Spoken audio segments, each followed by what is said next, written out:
What's up and welcome to the Sixers Break Room. We're going to be breaking down another video of the Boston Celtics because not only do I believe that the Boston Celtics are a threat to win the East, I honestly think this might be the team to beat in the East. And I know that's kind of crazy because the Milwaukee Bucks won the East last year and they're pretty damn good this year. You know what? Until you beat the Bucks, I guess I got to say the Bucks are the team to beat. But the Celtics, man, they are scary. And as a Sixers fan, this is the team that me personally, I am the most afraid of coming into the playoffs.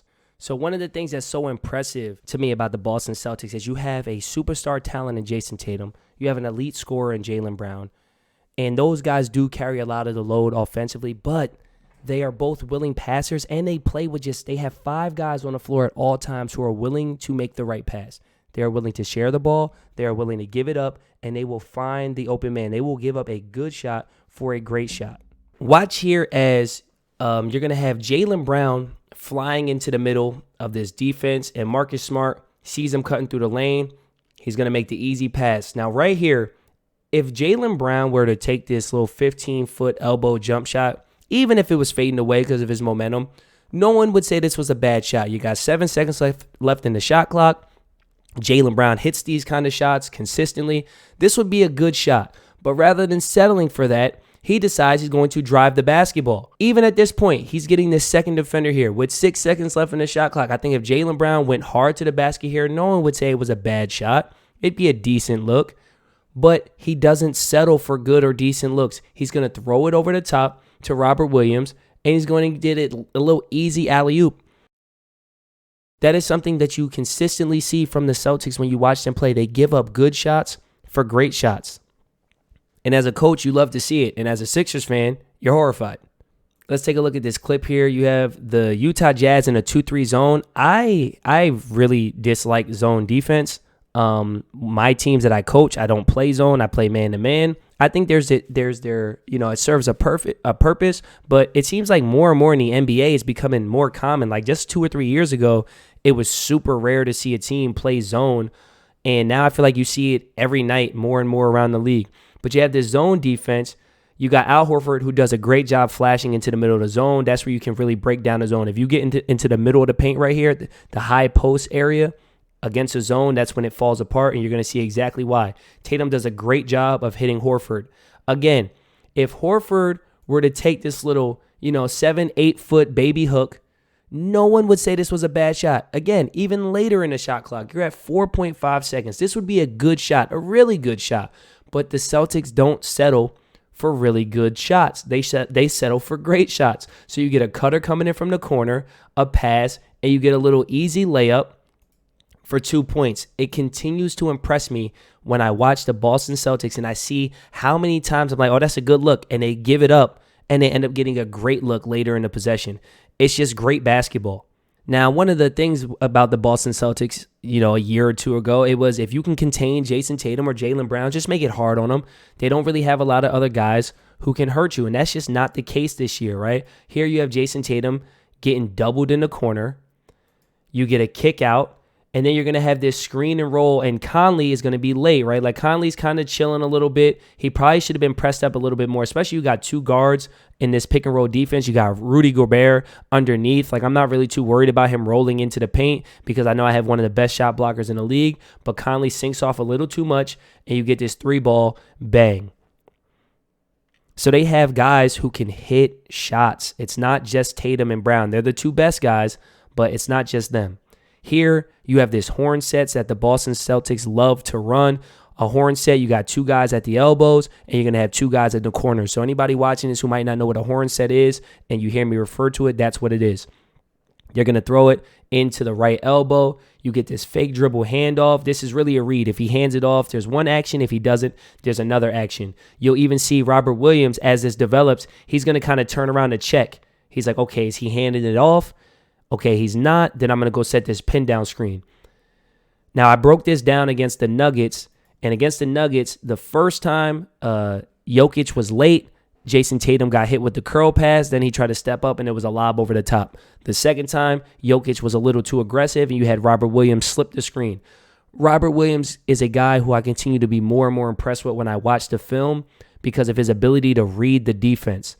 So he sets this pin down screen, and he can just sense, he can feel that Hassan Whiteside is not worried about him at all, right? There's no contact. He knows that Hassan Whiteside is just only solely worried about Jaylen Brown coming off of this curl. So what's he do? I'm going to slip the screen because you're sleeping, right? You're not even worried about me. I'm going to slip the screen, and then you get this beautiful lob pass over the top. What I love about the Boston Celtics is it's not unique to the Celtics.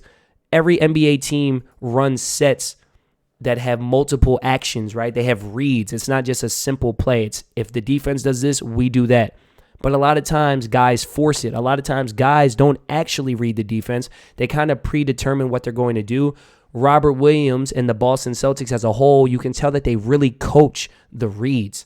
And Robert Williams does a great job of reading what Whiteside is doing, slipping the screen, and then you get an easy 2 points over the top. This play right here is another example of the Celtics just playing basketball, right? Just simple basketball, reading the defense. There's an acronym that coaches like to use called KISS.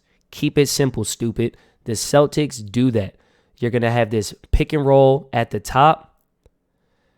You're going to notice that once this pick and roll happens, you have the ball side corner lift. Now, this is something that's taught. This is a principle in pick and roll offense because when Robert Williams dives down, it becomes this corner defender's responsibility to kind of drop in and help take away the roll. Hence, you lift, you're wide open on a throwback, and it's a really long closeout for that corner defender. On this play, you'll see that Robert Williams is not going to roll, and this guy's not going to be sucked in at all, right? So that's not really open. But you have, I believe this is Rudy Gay, just staring at the ball. On defense, you're supposed to see both, meaning you see the ball and you see your man. He does not see his man, and what's going to happen, you get this backdoor cut. And you'll see as Jaylen Brown drives at Rudy Gay, even as he picks it up, Rudy Gay jumps out to the wing because he thinks the man he's guarding is still there. So he thinks he's closing out to help and closing out to his man, and, well, he's not there anymore. Backdoor, you get a dunk, another easy 2 points. Another piece to the puzzle is if you want to win an NBA title, you need a guy who can just go get you a bucket, and there's not many in the NBA who can just go get a bucket quite like Jason Tatum. You get this high pick and roll, and he's getting downhill. Part of the problem is when you're able to play 5 out like this, and you create all of this space, especially on an NBA floor that's very big, the three-point line is far, that spaces the defense out even more. You're putting a lot of pressure on this defender here, and that's exactly what Tatum is looking at. Tatum is like, yo, if you stay, I'm kicking it out to a wide open corner 3. If you leave, well, now I have a lane.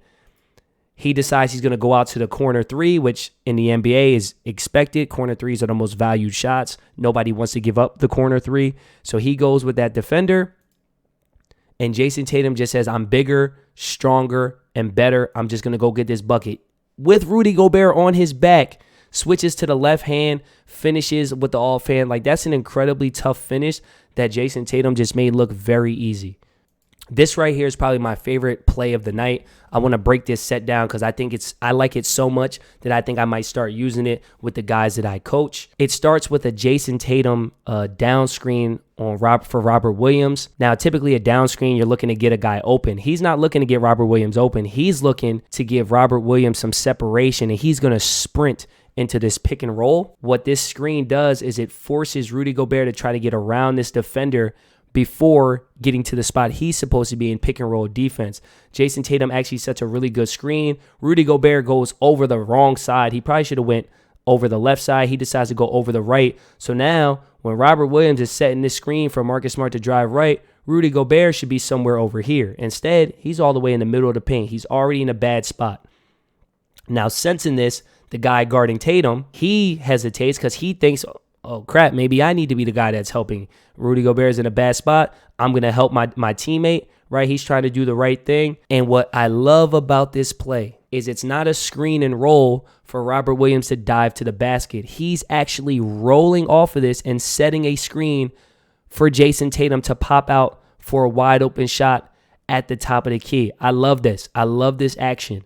And you're going to see what happens here. Conley, very smart player, he sees what's going on. He knows this is a screen, and he's actually yelling right now for a switch. He's pointing. He's like, yo, pick up, pick up, pick up. He's going to guard Tatum. He wants this defender to pick up Robert Williams. It's a miscommunication. He doesn't. He actually tries to jump the screen. And once again, you have Robert Williams making an incredible read, and he's going to slip to the basket, and it's a dunk. That's just great basketball, man. That's great basketball. I feel like this has become like the Robert Williams highlight reel. Once again, we're going to see him make a play. It's not just offense. Yes, he's becoming a great offensive player, but he can also do that on the defensive end. He's going to protect the rim. He's going to get rebounds. He just plays harder than most guys. And in the NBA, at every level, but especially in the NBA, a lot of the battle, a lot of the difference between winning and losing is just outplaying guys. Look, you have him reset a screen, dive down, layup. I mean, he played great last night. The Celtics have been playing great every night, it seems like, since the calendar year of 2022. As a Sixers fan, I am absolutely horrified of the Boston Celtics. I think that this team is the team to beat in the Eastern Conference after the Milwaukee Bucks, but that's only a technicality. I say it's the Bucks just because they won the championship last year, and I'm a big believer if you want to beat a champ, you got to beat the champ. But as a Sixers fan, there's no team that I fear more than the Boston Celtics. They have two guys who can go get a bucket. They have an offense that is just read and react, and it's so hard to scout an offense that's read and react because whatever you do, they have a counter to it. I think it's a credit to their coaching staff and the players buying in. What do you guys think, man? Let me know in the comment section below. Do you guys think that the Celtics might be the team to beat in the Eastern Conference, or am I just being a little over paranoid as a Sixers fan and having my heart broken so many times?